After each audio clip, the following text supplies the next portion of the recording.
Joe Boo. Hey friends, Mark Holmes here with my buddy Cowboy Joe Boo, and as always, thank you guys for watching, commenting, and subscribing to the Joe Boo Sports Report. Without you guys, this literally does not work. I'm just enjoying this evening.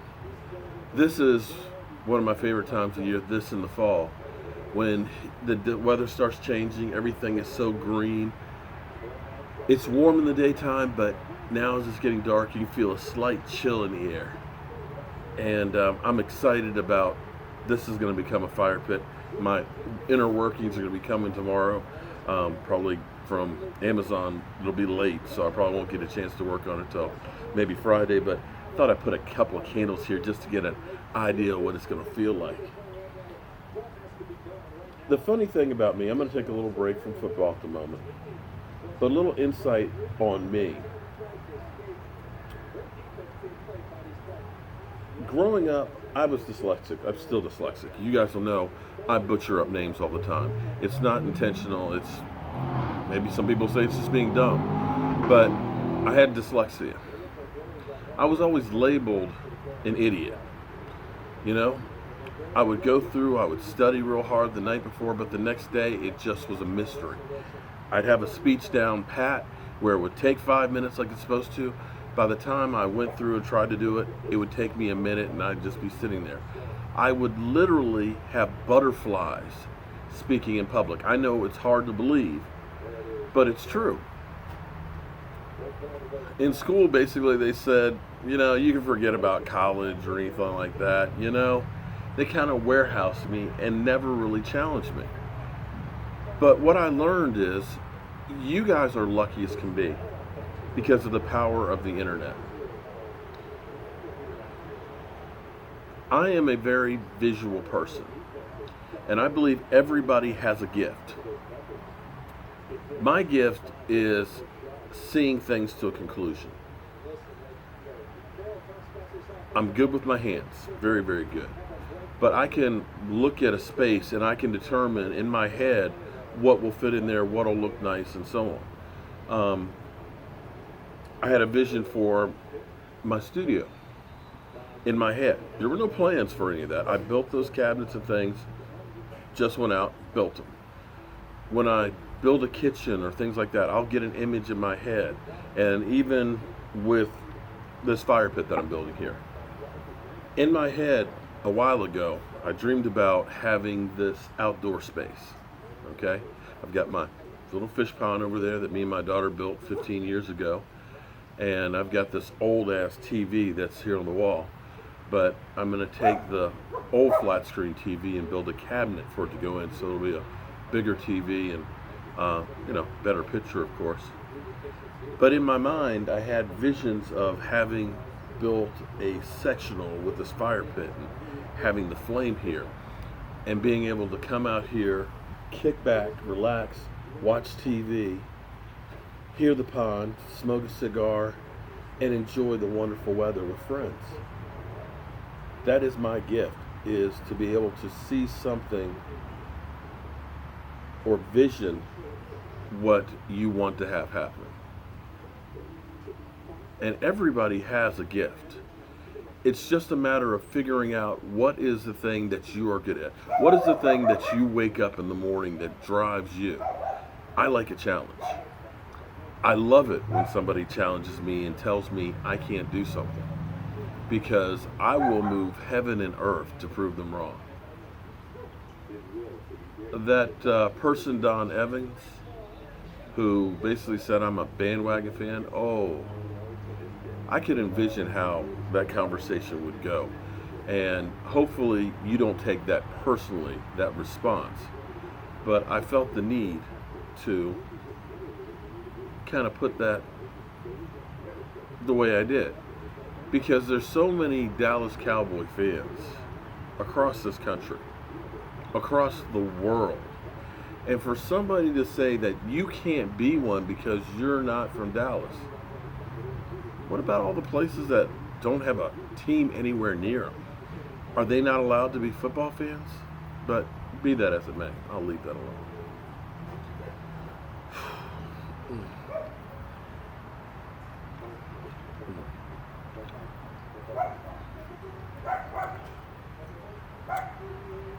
What I like to do with this channel is I honestly like to try and bring people together. And I know I'm fading out here because it's getting dark, but I am enjoying this moment. It's very peaceful. I can see the moon up there. I can hear NFL Network on. I hear the water. I hear some birds in the background. It's peaceful. It's relaxing. It's a great way to end the day. It almost makes you forget about some of the ugliness that's going on, especially in our country. I like to think that I can have a conversation with anyone, whether you agree with me or disagree. I don't want people who honestly, all the time agreeing are just yes men. Because when you're not challenged with ideas, you never learn. And believe me, every person out there can teach you something if your mind is open to it. I'm like a sponge. All the skills and things that I've learned from watching videos, watching others, or just going out there and doing it. I know a lot, but believe me, the knowledge that I have is only scratched the surface of what is out there. And every day I strive to learn something new or learn to find a better way to do something. And in my 52 and a half years on this planet, what I realize is when you take all of those different ideas and points of view and you put them together, you become so much better, so much wiser. Things become better. But we just can't seem to do that anymore. Regardless of which side you are on the Anthem protest, I think the NFL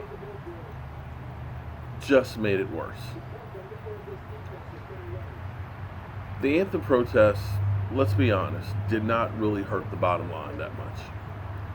Still made $14 billion. That's about $14 billion more than I'll ever make. The only thing they have done is thrown it back in the forefront. And I know they mean well. They want to get back to business. And believe me, the only arguments I want to have about football are about how much the New York Giants stink.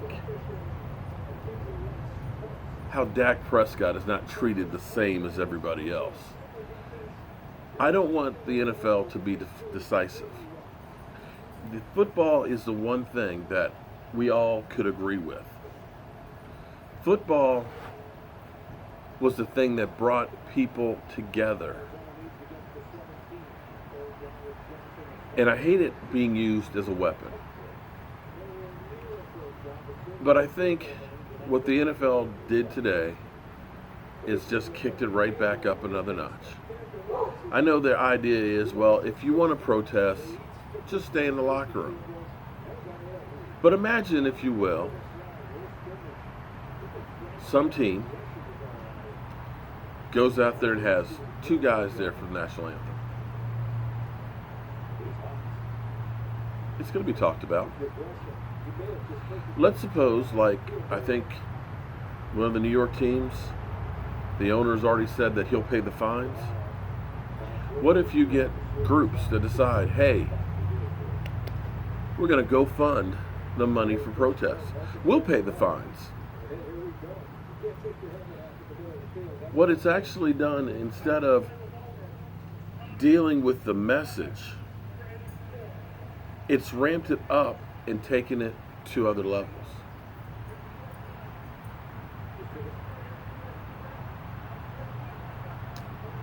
I've seen a lot.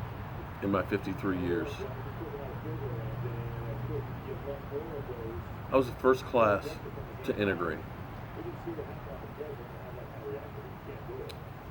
And being light-skinned, it was really hard for me because the black kids looked at me as a white kid, and they said I was light, bright, damn near white, you know, a wannabe. The white kid said, "You're a nigger." So I was kind of in the middle.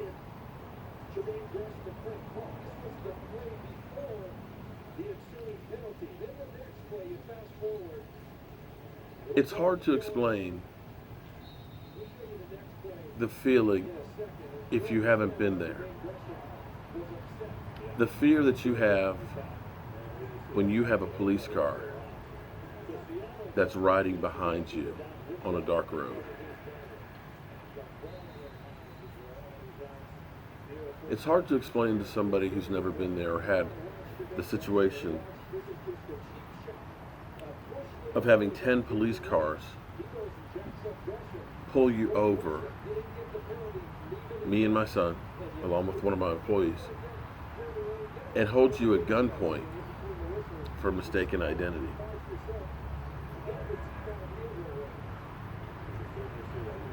I love this country. I believe in this country.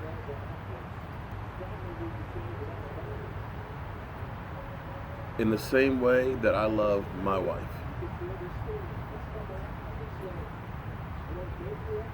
I am blessed every morning that I wake up next to my wife. I love her with all my heart. She is literally the sunshine to me every morning. But I will say this.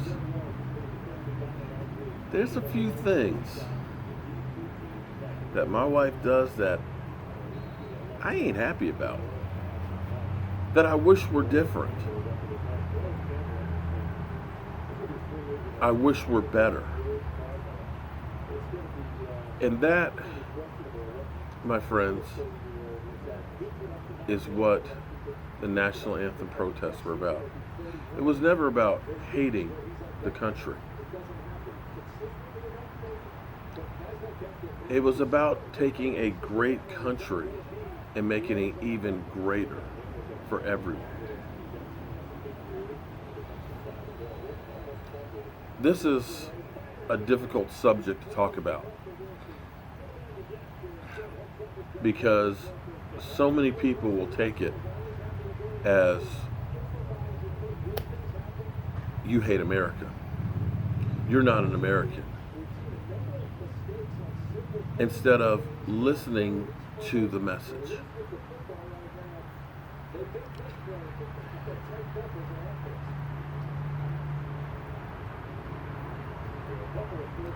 Thank you guys for listening to me. I want to thank everybody who watches my videos. You guys make me think more. You guys make me work harder. And you guys give me something to look forward to. And you guys honestly make me a better person. And this one is for you, my friends.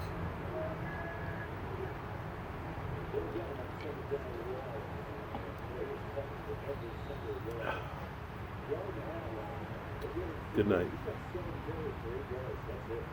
He's going to be with the Royal Jefferson.